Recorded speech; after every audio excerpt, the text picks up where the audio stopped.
Hola, buenos días o buenas noches, según corresponda. Yo soy Horacio Pérez y os doy la bienvenida al podcast Investigando la Investigación, el podcast donde hablaremos sobre temáticas muy relevantes dentro del mundo de la investigación, como en qué temas actuales y de impacto se está investigando en todo el mundo, cómo llevan a cabo su investigación los investigadores y cómo es su vida y día a día, qué les motiva a investigar y qué problemas encuentran y resuelven para poder seguir adelante. Y además nos centraremos no solo en la investigación académica, sino también en la transferencia tecnológica y en cómo se realiza la investigación en las empresas.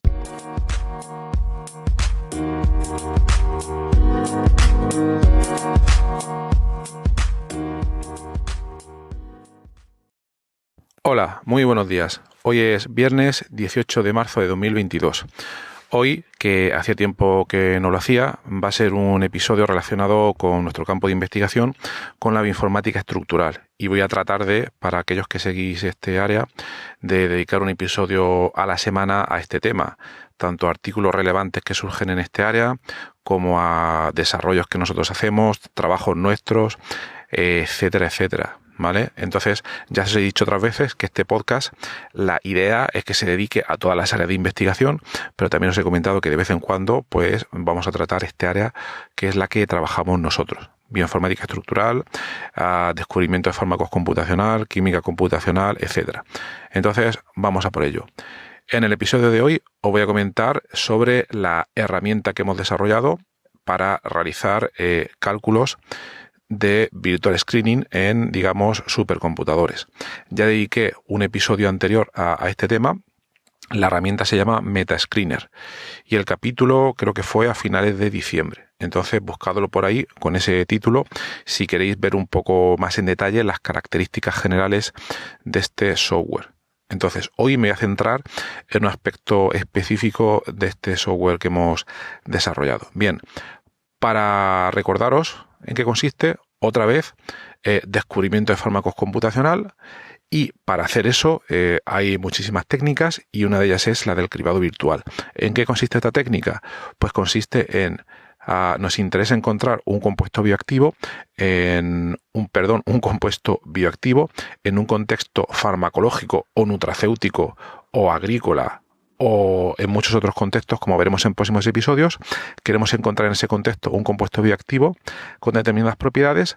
Entonces, para hacerlo, lo que hacemos es procesar librerías virtuales que contienen grandes cantidades de compuestos con la intención o esperanza de que alguno de los que está ahí pueda evolucionar hacia HIT, es decir, tenga una actividad suficiente frente a esa proteína diana o frente a esa diana, que también puede ser un ADN u otra macromolécula en la que nos hemos centrado, y que la podemos encontrar esa molécula bioactiva o esas moléculas bioactivas de la manera más fácil posible. Bien, este tipo de cálculos, como son muy costosos, se suelen desarrollar en supercomputadores y a día de hoy muchos grupos lo que hacen es realizar todos estos cálculos a mano con todo el trabajo que supone.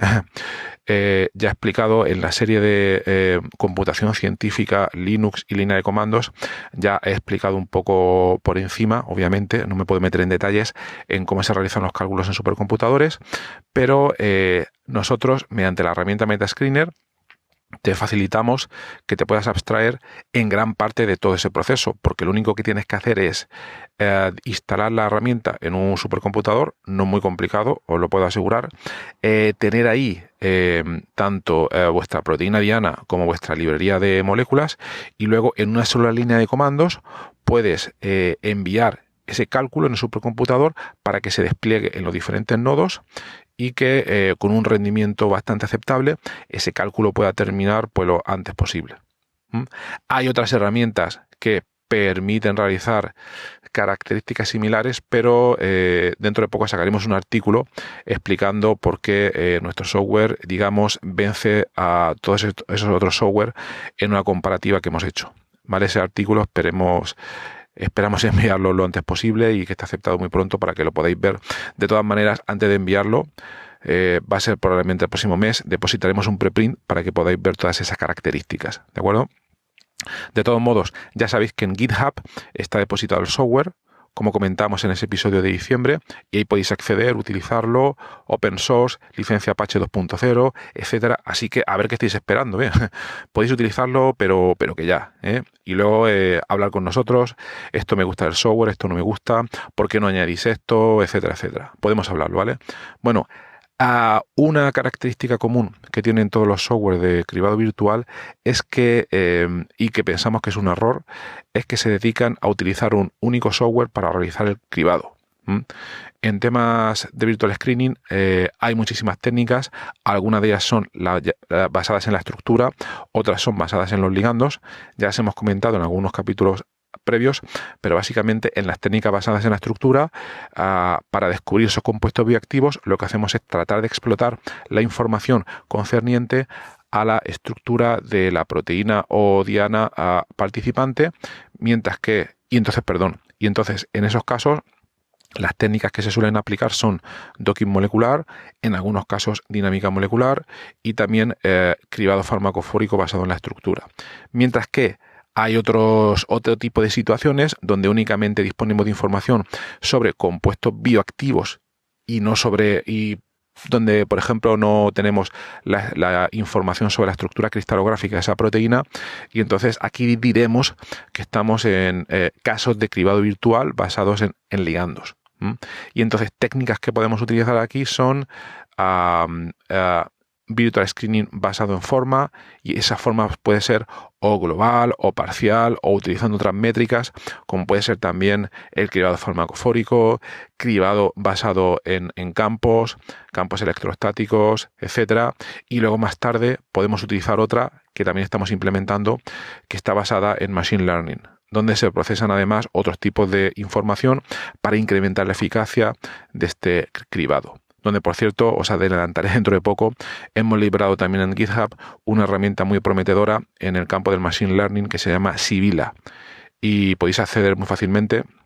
Si os vais al GitHub de Metascreener, veréis que en nuestro grupo hemos liberado también la herramienta Sibila, pero prefiero no adelantar nada más porque ya dedicaremos otro capítulo íntegro para explicarla.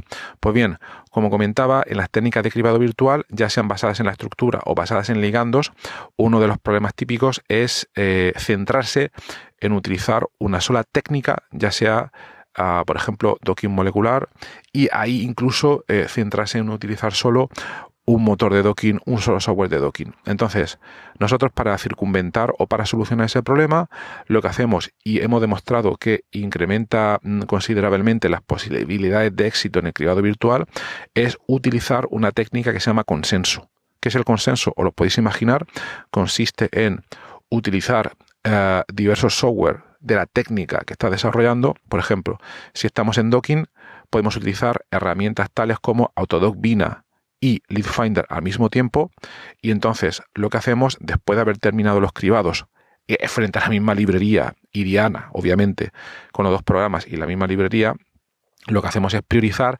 aquellos hits in silico que salen con un rango alto a la hora de aplicar ambos métodos.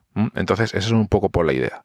Y la idea mejora muchísimo más cuando, además de no centrarnos en un solo software de docking, entonces nos fijamos en ambos métodos. Por ejemplo, una técnica que hemos demostrado tanto nosotros como otros investigadores es que si hacemos consenso de resultados obtenidos por modelado farmacofórico con cribado virtual basado en docking, y a su vez ese docking utilizamos varias herramientas de docking, entonces las posibilidades de éxito se incrementan considerablemente.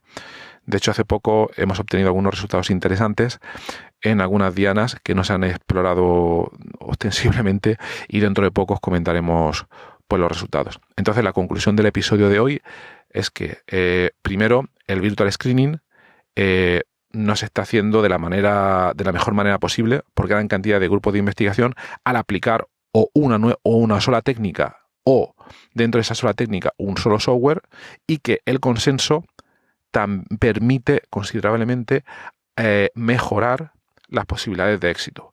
¿Cuáles son los problemas del consenso? Pues que a nivel computacional implica demasiado trabajo, hay que preparar mayor cantidad de ficheros, mayor cantidad de cálculos, etcétera, pero aquí entramos nosotros con esta herramienta MetaScreener.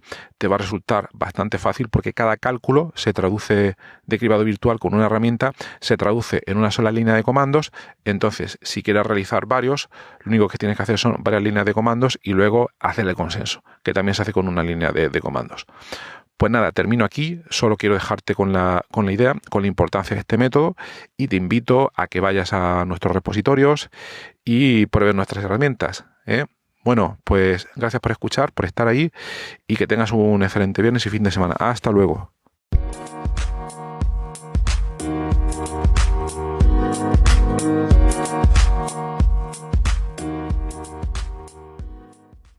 Gracias por estar ahí y por escuchar este podcast. Os recuerdo que en las notas del episodio tenéis los detalles sobre muchas de las cosas que hemos hablado hoy, y también un formulario donde, si quieres, puedes opinar sobre el podcast, para bien o para mal, como quieras. Estás en todo tu derecho. Y también sugerir, si quieres, un próximo entrevistado o tema que está relacionado con la investigación, claro. Pues tu opinión me parece muy importante, tanto a mí como a toda la audiencia de este podcast que va creciendo y que va contando muchas cosas interesantes. También comentar que si te interesa alguna de las técnicas que hemos mencionado hoy de manera muy breve en el podcast, me puedes contactar directamente y te puedo dar más detalles. Y por último, si te ha gustado, te agradecería muchísimo que lo recomendases a quien veas que le puede interesar y difundirlo por las redes sociales o donde sea. Y nada, y si estás en Apple Podcast, pues ponernos ahí 5 estrellas o 4, como quieras. Siempre viene bien. Muchas gracias. Hasta luego.